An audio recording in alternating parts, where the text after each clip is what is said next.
திங்களனி சடப்பெருமான் புக்சியாற்றி திருமதிலும் கடந்தன முன் நின்றான் யாவன். தங்கு கடற்பு விவரப்பின் நடியோனாதி சகலருக்கும் ஒரு தவிர்க்கின்றான் யாவன்.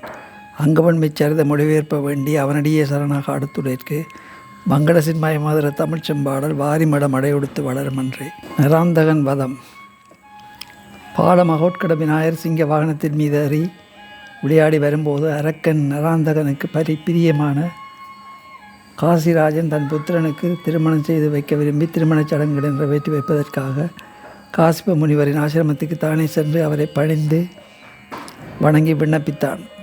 அரசனே, நான் சாதுர் மாசிய விரதம் ஆரம்பித்திருப்பதனால் என் குமாரன் மகோட்கடனை எனக்கு பதிலாக உன்னுடன் வந்து திருமணச் சடங்குகளை சிறப்பாக நடத்தி வைப்பான் என்று கூறி சிறுவன் மகோட்கடரை காசிராஜனுடன் அனுப்பி வைத்தார் காசிபர். அவர்கள் செல்லும் வழியில் நராந்தகனுக்குரிய சிற்றப்பனான தூமாட்சன் என்னும் ஒரு அரக்கன் சூரிய பகவானை குறித்து தவம் செய்து கொண்டு இருந்தான். காசிராஜனும் மகோட்கட மூர்த்தியும் அவனை சமீபத்து செல்லும் வேளையில் சூரிய பகவான் அவனுடைய தவத்திற்கு இடகி அது வலிமையுள்ள ஆயுதம் ஒன்றை அனுப்பினார். அந்த ஆயுதமானது வானவெளியெல்லாம் அளவற்ற ஜோதியை வீசிக்கொண்டு வையகத்தை நோக்கி வந்தது. அக்காட்சியை பார்த்துவிட்ட மகோட்கட மூர்த்தி தம் இரதத்திலிருந்து சரையலென்று தாவி பாய்ந்து அந்த ஆயுதத்தை தம் கையில் தாங்கி பிடித்து அதை தூமாட்சன் மீதே ஏவினார். தீயவர்கள் செய்யும் தவமானது தீமையை விளைவிக்கும் என்பதை எடுத்து காட்டுவது போல அந்த ஆயுதமானது பிறண்டு தூமாட்சனை நோக்கி சென்று அவன் தலையை அறுத்து கீழே தள்ளியது. இந்த விசித்திர காட்சியை கண்ட காசிராஜன் மனதில் வியப்பும் பயமும் ஒருங்கி அடைந்தான். தூமாட்சனை கொண்டதன் மூலம் அரக்கர ராஜன் நராந்தகனின் விரோதத்தை அல்லவா அடைந்து விட்டோம் என்று எண்ணி கதிகலங்கினான். அதை அறிந்தும் அறியாதவர் போலவே மகோட்கடமூர்த்தி மௌனமாக புன்முறுவரோடு இருந்தார். அப்போது தூமாட்சனின் புதல்வனாகிய ஜெகன், மனு என்னும் இரு மூர்க்கர்கள் அங்கு வந்து இறந்து கிடக்கும் தன் தந்தையை பார்த்து ஆத்திரப்பட்டு மகோட்கடர் நோக்கிய சிறுவனை, உனக்கு எந்த துன்பமும் செய்யாமல் நீண்ட காலம் தவம் செய்து கொண்டிருந்த எங்கள் தந்தையாரை வீணாக கொன்று விட்டாயே, உன்னை இப்போது என்ன செய்கிறோம் பார் என்று பயங்கரமாக கர்ஜித்தார்கள். பிறகு அவ்விருவரும் காசிராஜனை நோக்கி, காசிராஜனை, அதிகமான துயர திசையில் இலவம் பஞ்சாக அலைந்த உன்னை பிறகு அவ்விருவரும் காசிராஜனை நோக்கி, காசிராஜனை, அதிகமான துயர திசையில் இலவம் பஞ்சாக அலைந்த உன்னை ஓர் அரசனாக மாறும் அளவுக்கு நன்மைகளை செய்திருக்கும் என் தந்தையை சிறுவனை கூட்டி வந்து கொல்லும்படி செய்தாயல்லவா. நன்மை செய்தோருக்கு தீமையை விளைவிக்கும் உன்னை இப்போதே ஒழித்து விடுகிறோம் என்று அவன் மேல் பாய்ந்தார்கள். அதுக்கு காசிராஜன் பயந்து நடுநடுங்கியவனாக, நான் உங்கள் தந்தையை கொல்லும் நோக்கத்துடன் இச்சிறுவனை அழைத்து வரவில்லை. என் குமாரனுக்கு திருமணச் சடங்குகளை நிறைவேற்றி வைப்பதற்காகத்தான் இவன் தந்தையின் அனுமதி பெற்று என்னுடன் கூட்டி வந்தேன். என்னை ஒன்றும் செய்யாதீர்கள் என்றான். இதற்கிடையில் மகோட்கடராக தாமும் பயமடைந்து வரப்போல நடித்து காசிராஜனை நோக்கி, மன்னவனே, என்னை என் தந்தையாரின் அனுமதி பெற்று கூட்டி வந்த பிறகு எனக்கு எவ்வித ஆபத்து நேரிடாமல் காப்பது உன் பொறுப்பாகும். அப்படி இருக்க இந்த அரக்கர்களை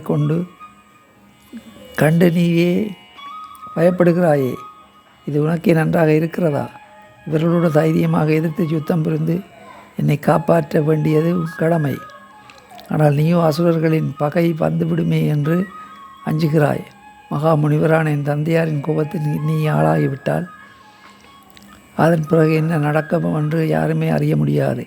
அதை நன்றாக நினைவில் வைத்துக்கொள் என்றார்.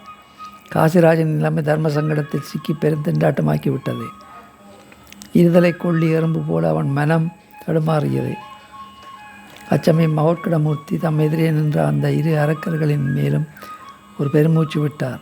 அதன் வேகத்திலே அரக்கர்கள் இருவரும் திக்குமுக்காடி உயிரிழந்து பிணமாகி நராந்தகனுடைய அரச சபையிலே போய் 2 பிணமலைகளாக விழுந்தார்கள். அப்போது கொலுமண்டபத்தில் விதான உத்திரங்கள் பல சடசட என்று உடைந்து நொறுங்கிவிட்டன. புழுதிப்படலம் கிளம்பி எங்கும் மூடிக்கொண்டது. அதன் காரணத்தை விசாரித்து தெரிந்து கொண்டதும் நராந்தகன் அளவு கடந்த கோபம் கொண்டவனாக தன் வீரர்களில் 5 மூர்க்கர்களை அனுப்பி அந்த சிறுவனையும் காசிராஜனையும் கட்டி இழுத்து வாருங்கள் அல்லது கொன்று கழுகளுக்கு விருந்து போட்டு விட்டு வாருங்கள் என்று கட்டளையிட்டான். அதன்படியே அவ்வீரர்கள் விரைந்து சென்று காசிராஜனுடைய ரதத்தை வழிமறைத்து முற்றுகையிட்டு மகோட்கட மூர்த்தியை பிடிக்க நெருங்கினார்கள். அவர்களை நோக்கி மகோட்கடர் இடியோசை போல ஒரு கனைப்பு கனைத்தார். அக்கனைப்பை தாங்க மாட்டாமல் அசுர வீரர்கள் அனைவரும் இடியுண்டவர்களாய் பதைத்தார், இறந்து போனார்கள். அதை அறிந்த நராந்தகன் மேலும் கோபம் கொண்டவனாக மாயையில் வல்லவர்களான சில அசுர வீரர்களை அனுப்பி மகோட்கடரையும் காசிராஜனையும் பிடித்து வரும்படி ஏவினான். அவர்கள் அனைவரும் தனித்தனியாக வெவ்வேறு மாய வடிவங்களில் சென்று மகோட்கடரை பிடித்து வர முயன்றார்கள். இதற்கிடையில் காசிராஜனும் மகோட்கடரும் காசி நகரை நெருங்கிவிட்டனர். அரசன் வருவதை அறிந்ததும் நகரம் முழுவதும் தோரணங்களால் அலங்கரிக்கப்பட்டு நகர மக்கள் அனைவரும் மகிழ்ச்சி பெருக்குடன் ஆரவாரம் செய்தார்கள். நகர வீதிகளில் ஊர்வலமாக வரும் இளம் விநாயகரின் உருவப் பொலிவையெல்லாம் பார்த்த பெண்மணிகள் எல்லாம் பரவசத்தால் உருகினார்கள். வானத்தை தொடும் உப்பரிகைகளில் நின்ற வனிதையர்கள் எல்லாம் தங்கள் வண்ண விழிகள் விதியை பார்த்து உள்ளங்குளிர்ந்தார்கள். தாய் உள்ளம் படைத்த பெண்மணிகள் தானாகவே தனங்களில் பால் சொரிய தத்தளித்து நின்றார்கள். சில கட்டழகிகள் வட்டிலில் உள்ள பாலை கிளிப்பிள்ளைகளுக்கு ஊட்டும்போது அக்கிளிகளையே கணேசரிடம் தூது அனுப்பினார்கள். சித்திரம் தீட்டிக் கொண்டிருந்த சில சுந்தராங்கிகள் மகோட்கடரை பார்த்த பிறகு முடித்த சித்திரங்கள் எல்லாம் ஆகவே அமைந்திருப்பதை கண்டு வியந்து சிரித்தார்கள். ஒரு கண்ணில் மட்டும் மை தீட்டி அந்த நிலையில் வந்து பார்த்த மங்கையர்கள் மறுகண்ணிலும் மை தீட்டிய பிறகும் ஆனந்த கண்ணீரால் மை அழிய நின்றார்கள். அச்சமய நராந்தகனால் அனுப்பப்பட்டிருக்கும் அசுரர்களில் தந்துரன், விகண்டன் என்ற இரு வீரர்கள் புரோகித குமாரர்களைப் போன்று மாயரூபம் எடுத்து மகோட்கடமூர்த்திக்கு எதிராக மிகுந்த அன்போடு வரவேற்பவர்கள் போல அதிவேகமாக வந்தார்கள். அவர்களை மகோட்கடனும் அவரோடு எதிர்கொள்பவரைப் போல தம்முடைய தேரை விட்டு குதித்து அவர்களை முன்னோக்கி சென்றார். அபிர அரக்கர்களும் கணேசரை தழுவி கொன்றுவிட முயற்சி செய்தபோது அவரும் அபிர அரக்கர்களையும் ஒன்றாக இருக தழுவி அவர்களை மலரை கசக்கி எறிவது போல தமது கைகளினால் அவர்களை கசக்கி எறிந்தார். இந்த அற்புத காட்சியை கண்ட அனைவரும் ஆச்சரியமடைந்தார்கள். உடனே பதங்கன், விதுலன் என்னும் இரு அசுர வீரர்கள் பெரும் சூறைக்காற்றைப் போல் உருக்கொண்டு அந்நகரில் உள்ள மாளிகைகளை எல்லாம் இடித்து தள்ளி அல்லோலப்படுத்தினார்கள். அதை அறிந்த மகோட்கடர் தம் இடுப்பில் அரஞானாக கட்டியிருந்த ஆதிசேஷனை அவிழ்த்துவிட அவன் தனது 1000 வாய்களையும் திறந்து சண்ட மாரதத்தை எல்லாம் சீறி விழுங்கிவிட்டான். அதனால் கொடியவர்கள் சக்தி உண்டி தங்கள் சுயரூபத்தோடு எதிரில் நின்றார்கள். அவர்களை மூர்த்தி தம் கையால் பிடித்து சுழற்றி பூமியில் வீசி எறிந்து கொன்றார்.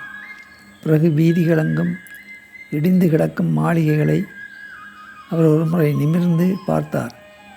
உடனே அம்மாளிகைகள் அனைத்தும் பழையபடியே உயர எழும்பி நின்று முன்பை விட அதி அழகாகவும் அதி கம்பீரமாகவும் காட்சியளித்தார். இவ்வாறு பலவித இடையூறுகளையும் தாண்டி காசிராஜனுடைய அரண்மனை வாயிலில் அவர்கள் ரதம் செல்ல முயன்றபோது அவர்களை உள்ளே நுழைய ஒட்டாமல் தடுக்கும் வண்ணம் கூடன் என்னும் ஒரு அசுரன் ஒரு பெரும் பாறைக்கல்லாக உருமாறி வழியில் முட்டுக்கட்டியாக கிடந்தான். அதை கண்டது மகோட்கடர் புன்சிரிப்போடு காசிராஜனை நோக்கி, புரவலனே, இந்த தடைப்பாறை நீங்குவதற்கு பிள்ளையாருக்கு 1000 தேங்காய்கள் உடைக்க வேண்டும் என்றான். அதன்படியே அரசனின் சேவர்கள் உடனே 1000 தேங்காய்களை கொண்டு அங்கே வைத்தார்கள். தேங்காய்களை மந்திர நீரை தெளித்து அந்நகர ஜனங்களில் ஒவ்வொருவராக ஒவ்வொரு தேங்காயை எடுத்து அப்பாறைக்கல்லின் மீது ஓங்கி அடித்து உடைக்க வேண்டும் என்று மகோட்கடர் தெரிவித்தார். அதன்படி 1000 தேங்காய்களும் உடைபட்டதும் ஒவ்வொரு தேங்காயும் ஒவ்வொரு அஸ்திரங்களாகி அப்பாறையை பொடி பொடியாக்கி சேர்த்து விட்டன. பாறை வடிவத்தில் இருந்த அசுரன் தன் சுயரூபத்தோடு வெளிவந்து அங்கிருந்து ஓடிவிட எத்தனித்தான். மகோட்கடமூர்த்தி தமது பரசாயுதத்தை அவன் மீது ஏவி அவனை கொன்றார். அதை பார்த்த மக்கள் கூட்டமெல்லாம் அவருக்கு திருஷ்டி கழித்து ஆலத்தி சுற்றினார்கள். மகோட்கடர் காசிராஜன் அரண்மனைக்கு வந்திருக்கிறார் என்பதை கேள்விப்பட்டதும் அரசனின் புரோகிதரான தர்மதத்தர் அங்கு ஓடோடியும் வந்தார். தர்மதத்தர் வேறு யாருமில்லை, பிரம்மதேவனே மகோட்கடரின் திரு அவதாரத்தை முன்னிட்டு தமது புத்திரிகளான சித்தி புத்தியரை அவருக்கு திருமணம் செய்து கொடுக்க தர்மதத்தர் என்னும் புரோகிதராக அவதரித்திருந்தார். அவ்வாறு சித்தி புத்தியும் அவருக்கு புத்திரிகளாக வந்து அவதரித்தனர். அரண்மனைக்கு விரைந்து வந்த புரோகிதரை காசிராஜன் வரவேற்று, சுவாமி, தாங்கள் இவ்வளவு அவசரமாக இங்கு வந்த காரணம் என்ன என்று கேட்டார். அரசே, காசிப முனிவரின் திருக்குமாரன் மகோட்கடர் தங்களது அரண்மனைக்கு வந்திருப்பதாக அறிந்தேன். உடனே என் மனதில் ஒரு ஆவல் உண்டாயிற்று. அதாவது என்னுடைய 2 புத்திரிகளையும் மகோட்கடமூர்த்திக்கு கன்னிகாதானம் செய்து கொடுக்க வேண்டுமென்று நான் விரும்புகிறேன்.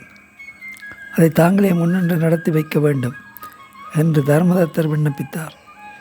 அதற்கு காசிராஜனும் இசையவே தெருவில் மற்ற இளைஞர்களோடு விளையாடி கொண்டிருந்த மகோட்கடரிடம் தர்மதத்தர் வந்து, உம் தந்தையார் காசிவரன் நானும் நெருங்கிய நண்பர்கள்.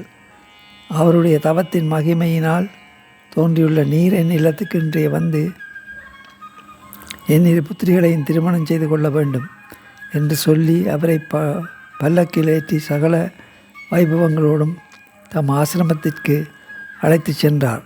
அப்போது நராந்தகனால் அனுப்பப்பட்டிருந்த காமன், குரோதன் என்னும் 2 அசுர வீரர்கள் 2 ராட்சச கழுதைகளின் வடிவம் எடுத்துக்கொண்டு ஒன்றோடொன்று சண்டை போடுவது போல் 4 திசைகளிலும் புழுதியை வாரி இறைத்து மகோட்கடரின் எதிரே வந்தார்கள். அதை மகோட்கடர் அறிந்து ஒரு புல்லை எடுத்து 2ஆக கிள்ளி அந்த 2 கழுதைகளின் மேலும் வீசினார். உடனே அப்புல் துண்டுகள் 2 புலிகளாக மாறி அக்கழுதைகளை பிடித்து கொன்று தின்றுவிட்டன. அதன் பிறகு குண்டன் என்னும் ஒரு அசுர வீரன் மதங்கொண்ட யானையாக உருவம் எடுத்து மாட மாளிகைகளை இடித்து தள்ளி ஆர்ப்பாட்டங்கள் செய்தபடியே தன் துதிக்கையால் மகோட்கடரை தூக்கி எறிய முயன்றான். உடனே மகோட்கடர் தம் கரத்தினால் அதன் மத்தகத்தில் ஓங்கி அரைந்து அதன் வாரை பிடித்து கிருகிரு என்று சுழற்சி அதன் மீது அகறியமர்ந்து அடக்கி விரட்டி 4 வீதிகளிலும் அதை ஓடவிட்டு தொல்லைப்படுத்தினார். அந்த தொல்லையை தாங்க முடியாமல் அசுரன் யானை உருவம் மாறி பூமியிலே விழுந்து மடிந்தான். அதன் பிறகு முன்பு இறந்து போன தூமாட்சனுடைய மனைவியான சிரம்பை என்போல் தன் கணவனை அழித்த மகோட்கடரை எப்படியாவது பழிவாங்கி தீர வேண்டும் என்று எண்ணி தர்மதத்தருடைய உறவின பெண் போல உருவங்கொண்டு அங்கு வந்தாள். அவள் தன் கையிலே கொடிய விஷங்கள் கலந்த பரிமள தைலத்தை எடுத்து வந்திருந்தாள். அவள் மகோட்கடரின் முன்னிலையில் வந்து, ஐயனே, உன் ஸ்நானத்திற்கென்றே பரிமளம் மிகுந்த தைலத்தை நான் கையோடு எடுத்து வந்திருக்கிறேன். அதை உன் திருமேனியில் நானே ஆசையோடு தேய்ப்பதற்கு அனுமதி வேண்டும் என்றான். வந்திருப்பவள் ஒரு அசுர பெண்மணி என்பதை உணர்ந்து கொண்ட மகோட்கடர் அதற்கு ஒப்புக்கொண்டவராக மனையில் வந்து அமர்ந்து கொண்டார். உடனே சிரம்பை மிக விஷம் கலந்த தைலத்தை அவர் தலையிலும் உடல் முழுவதிலும் நன்றாக அழுத்தி தேய்த்தாள். அப்போது மூர்த்தியின் திருவிளையாடலால் தைலத்தில் கலந்திருந்த விஷமெல்லாம் சிரம்பையின் தலைக்கு ஏறி அந்த இடத்திலேயே அவள் மாண்டாள். திங்களனி சடப்பெருமான் பூசையாற்றி திருமதிலும் கடந்திட முன் நின்றான் யாவன். தங்கு கடற் புவிவரப்பின் அடியோனாதி சகலருக்கும் ஊறு தவிர்க்கின்றான் யாவன். அங்கவன்மை சேரத மொழிபெயர்ப்ப வேண்டி அவனடியே சரணாக அடுத்துழைக்கு மங்களசின் மயமதுர தமிழ் செம்பாடல் வாரிமடம் அடையுடுத்து வளரும் அன்றே.